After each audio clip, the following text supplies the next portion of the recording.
नमस्कार दोस्तों, आपका हमारे चैनल जासूस अमन फाइल्स में फिर से स्वागत है। तो आज हम देखने वाले हैं जासूस अमन और उसके सहयोगी पिद्दू सिंह का एक नया केस।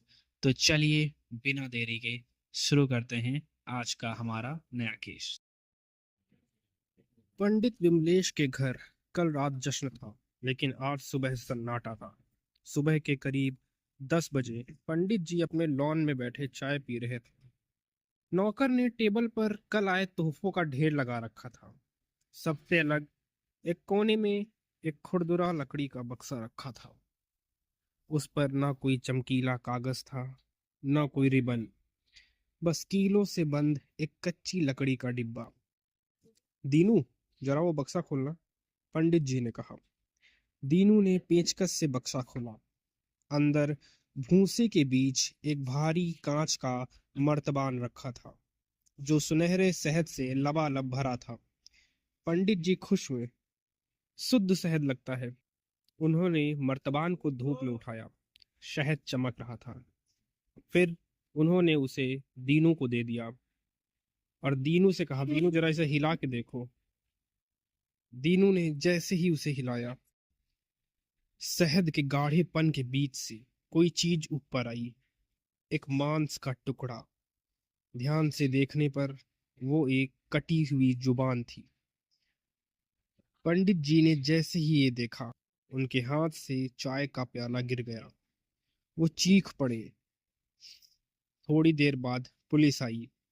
इंस्पेक्टर राणा ने मर्तबान को दूर से देखा। पंडित जी, राणा ने कहा, आप खामखा इतना घबरा रहे हैं। आप मशहूर आदमी हैं। कई लोग आपसे जलते होंगे। किसी ने डराने के लिए ये गंदा मजाक किया है। हो सकता है ये किसी जानवर की जुबान हो, या हो सकता है ये रबर की ही हो। नहीं इंस्पेक्टर, पंडित जी पसीने से तरबतर थे। मेरा दिल घबरा रहा है। ये मजाक नहीं है।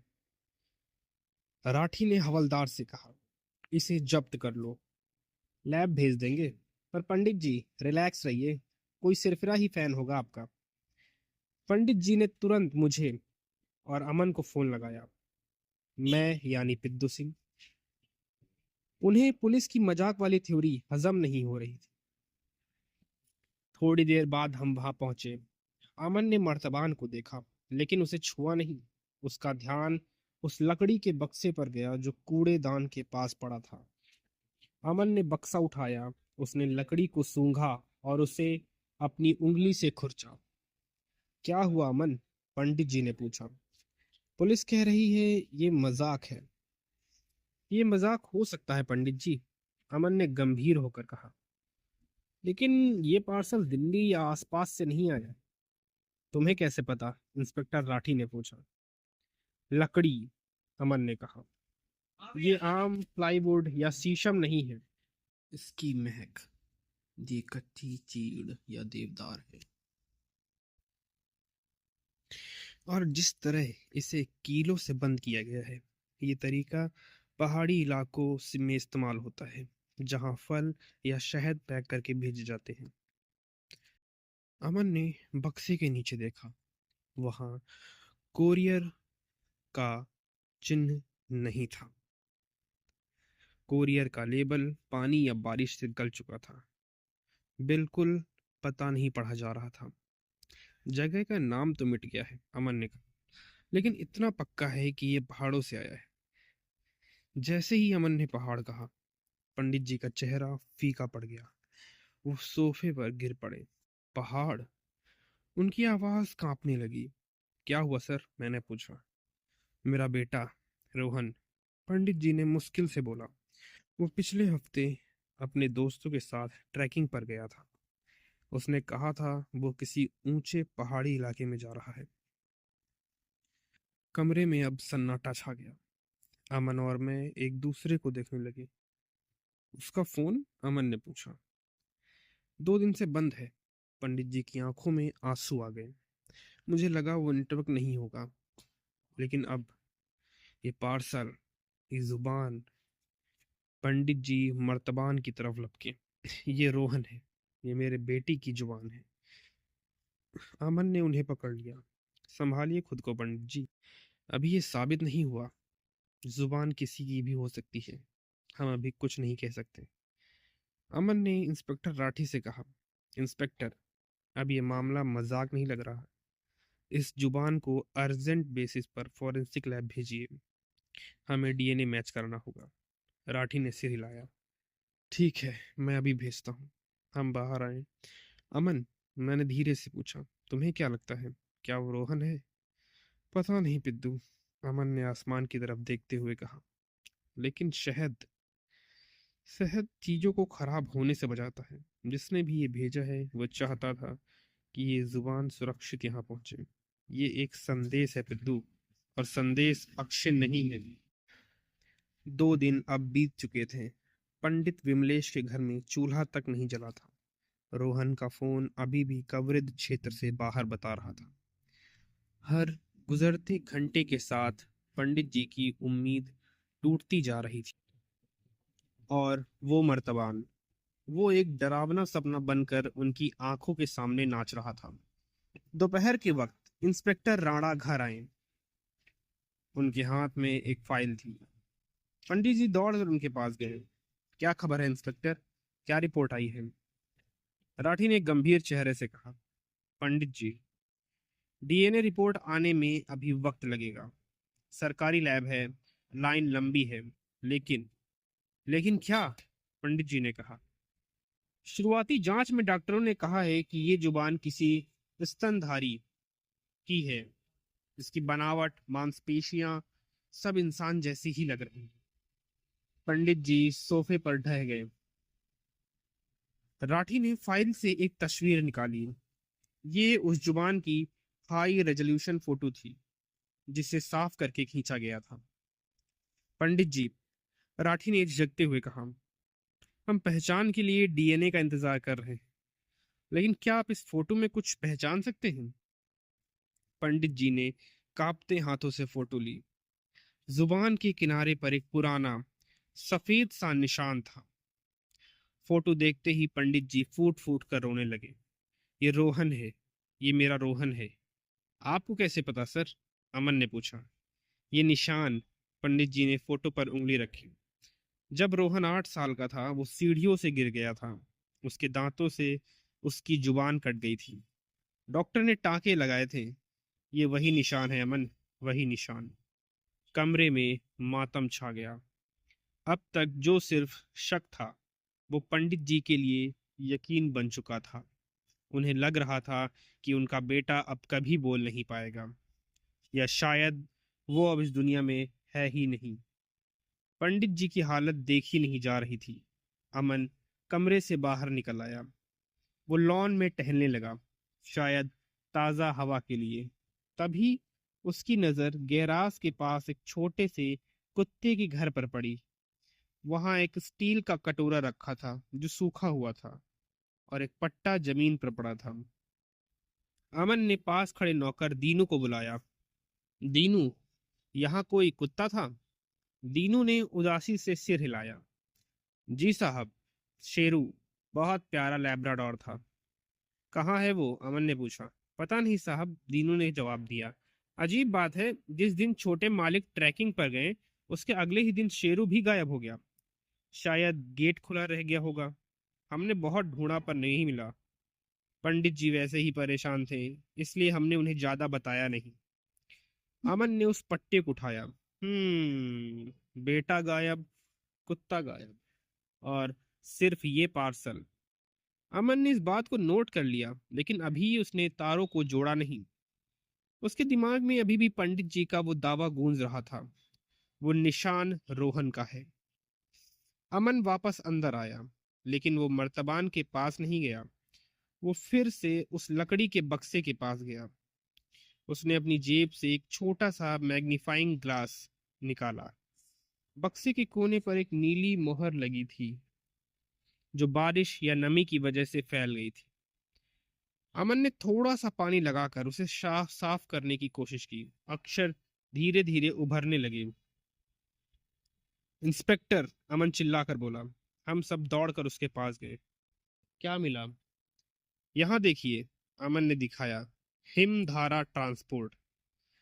ये उत्तराखंड की लोकल बस और कोरियर सर्विस है जो पहाड़ी इलाकों में चलती है। और इसके नीचे का पिन कोड धुंधला है, लेकिन 2 4 से शुरू हो रहा है। अमन ने तुरंत फोन निकाला और सर्च किया। ये सर्विस रुद्रप्रयाग और उसके ऊपर के इलाकों में एक्टिव है। अमन खड़ा हुआ। उसकी आंखों में अब एक मिशन था। पंडित जी, रोहन जहां भी है इसी इलाके में है। पार्सल यहीं से आया है। राठी ने अपनी टोपी ठीक की। मैं अभी वहां की पुलिस से संपर्क करता हूँ। सिर्फ संपर्क से काम नहीं चलेगा इंस्पेक्टर, अमन ने कहा। हमें वहां जाना होगा। अगर रोहन जिंदा है तो उसके पास वक्त बहुत कम है, और भेजने वाला चाहता है कि हम वहां आए। यह एक तरह का निमंत्रण है। पंडित जी ने हाथ जोड़ लिए। मुझे भी साथ ले चलो अमन। मुझे मेरा बेटा चाहिए, चाहे जिस हाल में भी हो। हमने फैसला किया। अगली सुबह की पहली गाड़ी से हम उत्तराखंड के लिए निकल रहे थे। एक घने जंगल, गहरे राज और उस कड़वे सच की तरफ जो वहां हमारा इंतजार कर रहा था। अगली सुबह हम रुद्रप्रयाग की टेढ़ी मेढ़ी सड़कों से होते हुए हमारी जीप एक छोटे से कस्बे में रुकी। हिमधारा ट्रांसपोर्ट का ऑफिस एक टिन की छत वाली दुकान में था। अमन ने काउंटर पर बैठे आदमी को उस पार्सल की फोटो दिखाई। जी, ये पार्सल यहीं से बुक हुआ था, क्लर्क ने फोटो देखकर कहा।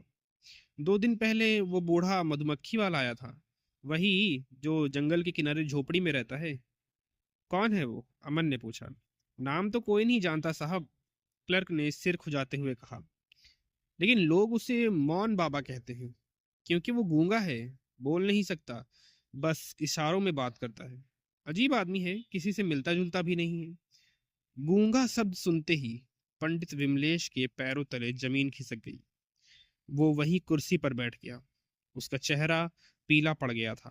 पंडित जी, अमन ने उसके कंधे पर हाथ रखा। क्या आप उस आदमी को जानते हैं? पंडित जी की आंखों में आंसू आ गए। हाँ अमन, मैं जानता हूँ। वो रघु है। रघु? कौन रघु, अमन ने पूछा। 25 साल पहले। पंडित जी की आवाज में एक कंपन था। मैं यहाँ संगीत सिखाने आया था। रघु भी मेरे साथ सीखता था। उसकी आवाज उसकी आवाज मुझसे कई गुना बेहतर थी। गुरुजी उसे ही अपना वारिस बनाने वाले थे।